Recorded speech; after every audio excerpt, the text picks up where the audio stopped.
Welcome to episode 2 of Bedtime Stories for Grown-Ups, a podcast that is meant to be your guide into dreamland.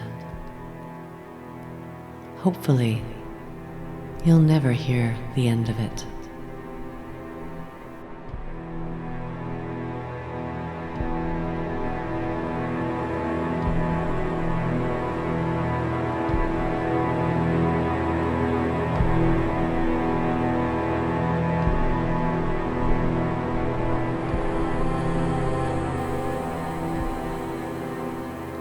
Once upon a time, if you were lucky, someone told you bedtime stories.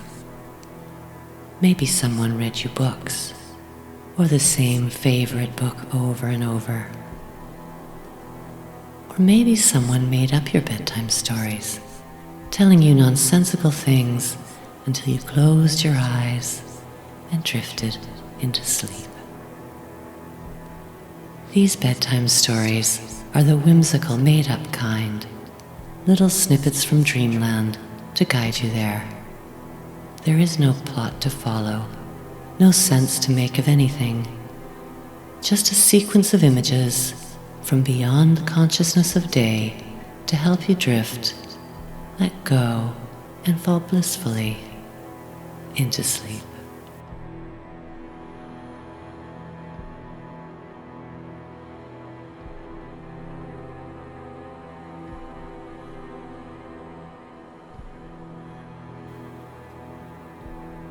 This is like a Jane Eyre story as interpreted by a masterpiece theatre ensemble. It is a family dinner party in a large old mansion out in the English countryside, sometime in the past 200 years.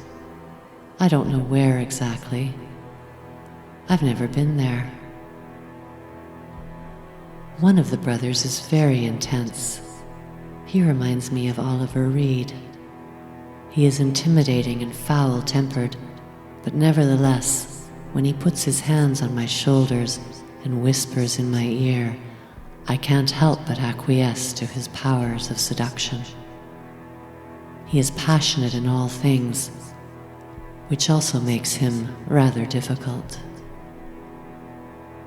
But nothing happens, because he and a number of the other family members pass out drunk wherever they happen to be. The women are not as friendly as the men. I think they are very unhappy. Someone is spreading out old children's drawings on large newsprint sheets. I say this is exactly what Oliver was talking about. And they roll their eyes, because Oliver has heard me and shaken off his drunkenness to haul himself up and come and look at the children's drawings. The rest of the family seems to prefer it when he is passed out drunk. He gets into a heated exchange with his father. None of them can live up to the accomplishments of their father, who has in fact written and published several best-selling novels. There is another brother who wears a bear suit. He's quite sweet, actually, and follows me around. The brothers offer to take me to town to buy some things so I can stay a little longer. But I think I should probably get going on the following day. The father pulls a train car out of the garage so I can put my things in there. And when the time comes, they will just take it to town and attach it to the main train. They always keep a few spare train cars in their garage.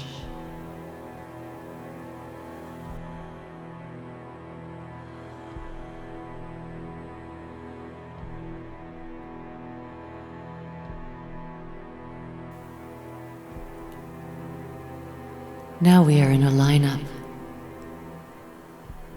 The woman in front of us has a sign. It says, "I am Esther, and I have taken a vow of silence." She smiles at us. I think we have met before. She starts whispering about how glad she is to see us and have we been to her church. there is a new pastor. We are embarrassed that she is breaking her vow of silence so easily. We are trying to get away, but now the service has started. We have to practically crawl over the congregation to get out. They are all sitting cross-legged on the floor, on little cushions in small rooms, and there is someone posted outside each room to draw the curtain. We finally make it out, but then we can't figure out how to get out of the parking lot. It's like an Escher drawing, only with piles of construction rubble everywhere.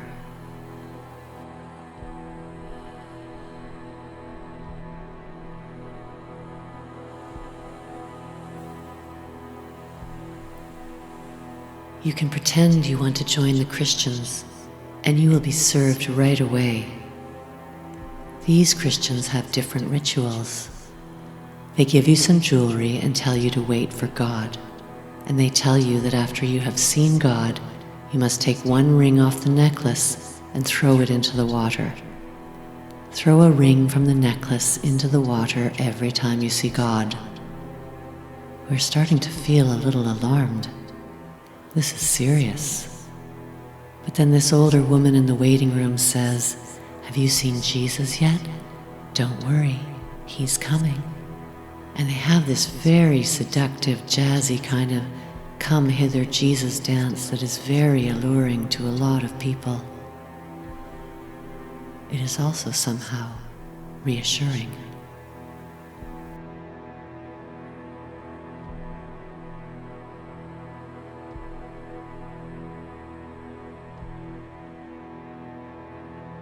There was a beautiful and unique island off the west coast of North America. It was not so unique, evolutionarily speaking, as the Galapagos, but still, it had a very diverse and rich ecosystem. It was called Gulang Pao, or something like that. We didn't realize it was so close. We had a professor come and visit from that island. He was a marine biologist. He said that we had made such a mess of things that the ocean had less than 30 years of life left in her. He was really distraught. He was taken aback when we asked what we could do to help. What can we do? How can we help?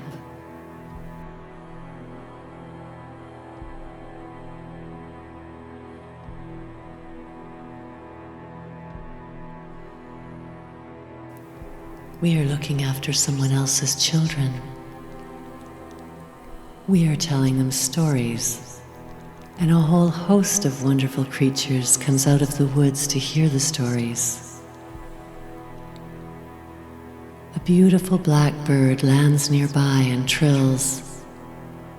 It is the size of a giant peacock, and it is all black, but the ornate tail feathers and colorful headdresses are fantastic. When it stops singing, it turns into a much plainer looking bird again. We are so thrilled to have seen this. It is amazing. And then another creature, kind of like a feathered dragon, puts its giant head on my lap to listen to the story. It reminds us of that sweet creature from the never-ending story. But then all of a sudden, we are at war. And the army is charging. We have to dress and find our swords and daggers, but we cannot find anything. They are coming upon us too quickly. We are absolutely frantic now, but then we see the train coming, and we know what is going to happen. The train is going to derail and stop them in their tracks, and it does. The train smashes through them like the tail of a giant metal dragon. Bodies are flying everywhere. They've been defeated this time, but they will be back.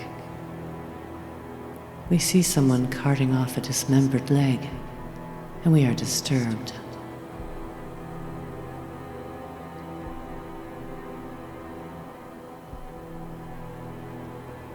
In the end, we did see the season finale, and it was a bit of a disappointment. The season reveal was that the mother of the main character was introduced, and she was a tough-talking cocktail waitress with a mean streak, played by Joanna Lumley. That was the season finale. Big deal. We feel sheepish because we kind of wasted all that time when we could have been making up stories to tell to the fantastical creatures from the woods.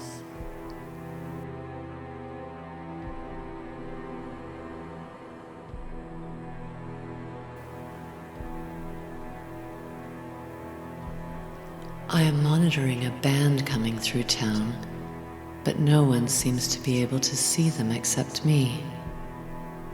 I have to go into Windows 5 frequency and disappear, essentially. What is the point of their tour if no one can see them? Who programmed this thing? I might as well not even be here. These matchmen, why did they have to be in Windows 5? I had to keep logging out and logging in to different dimensions. No one could follow on Windows 7 because of the programming. No one was operating on Windows 5 anymore. I was alone there now, with the Matchmen promo material that no one could see. And I was gone from the other dimensions entirely.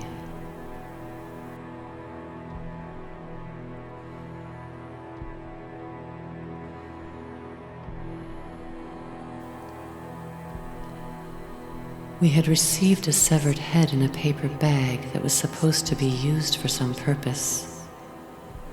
Maybe just to give us guidance or something.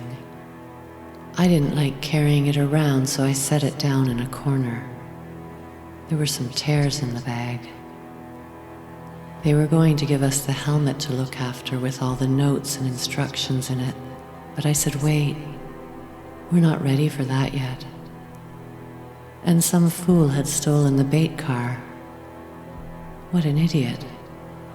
They are watching his every move now.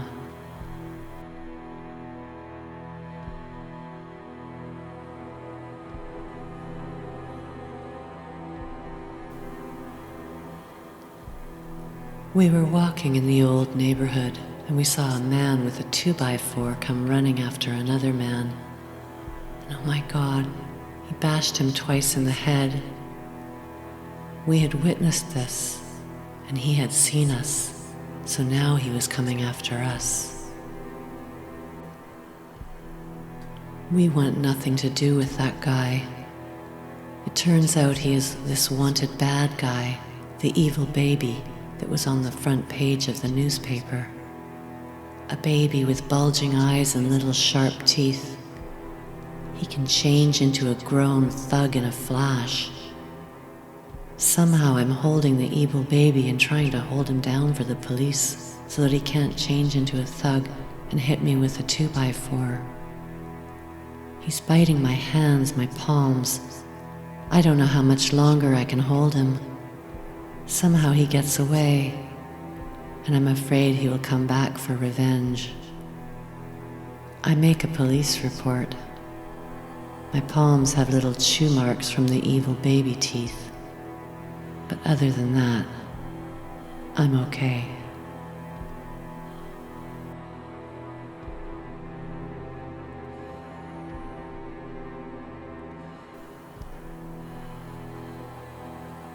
We were walking over the bridge, and there were all these strange characters. Some were even quite frightening. And then we remembered, this was the Fringe Festival. They were holding it on the bridge this year. Apparently they did that last year and it was a huge success. We decide to walk up one side and down the other. We won't be able to see everything. There are people dressed like zombies on the other side of the bridge. We will go back that way. There are lots of rooms on the bridge, and that is surprising. There are rooms where the actors are practically having an orgy. And there are rooms where naked actors with huge testicles attached to them are spouting nonsense. But it is agonizing nonsense. Some are below in the water, taking advantage of the setting, and you have to try to figure out what's going on. There's a woman's face, slightly underwater, and then a man comes up underneath her and pulls her down, over and over again.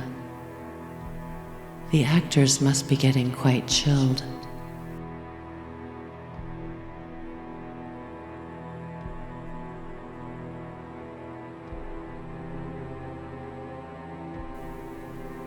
A Stellar's jay hits the window and staggers backwards, shaking its head.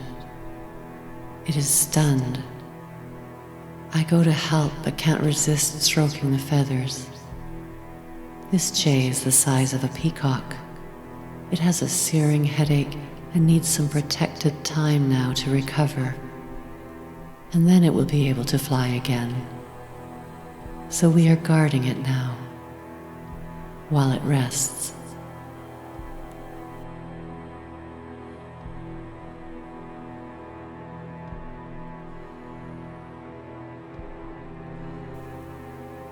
Walking in the surf at the shore, we are being followed by a seal that has a huge tumor on its head.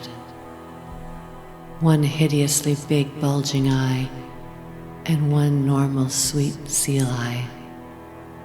It wants help from us, but we're not sure what we can do. And then we spot a whale in the shallow water. It's also damaged in some way, coming for help. How can we help? Will there be many more? Is this some sort of fallout from Fukushima?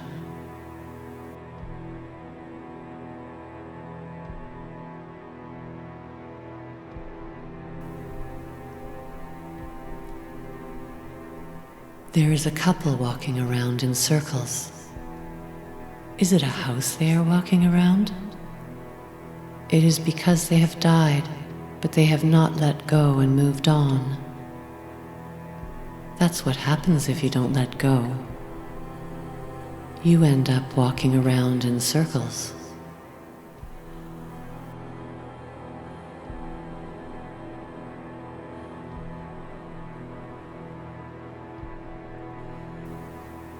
The Aurora Project is making all these things possible.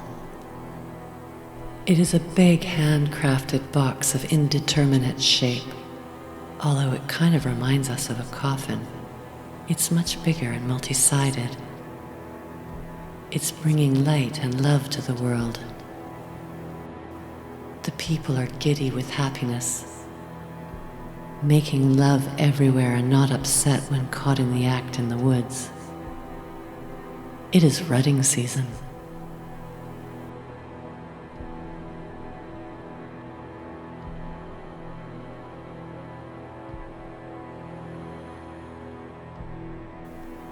Dragons, 6 in a row, in a den.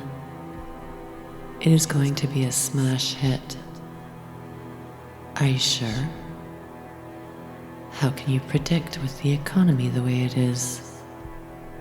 Maybe we should start with one dragon.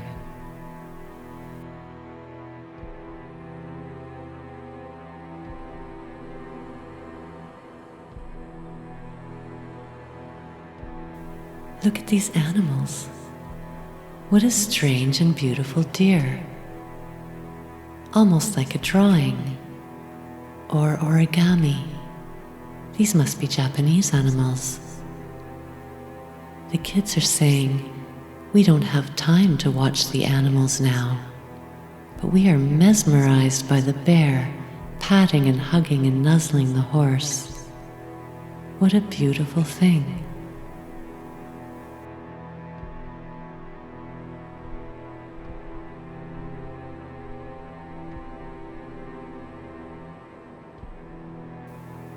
something about the poets. What are the poets doing?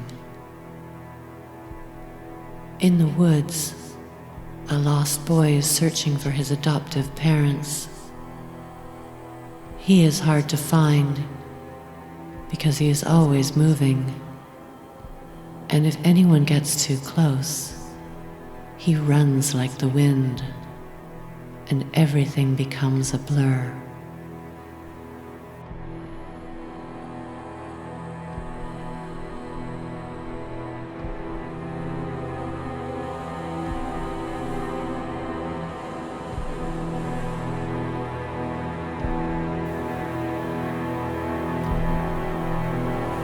Thank you for listening. Sweet dreams.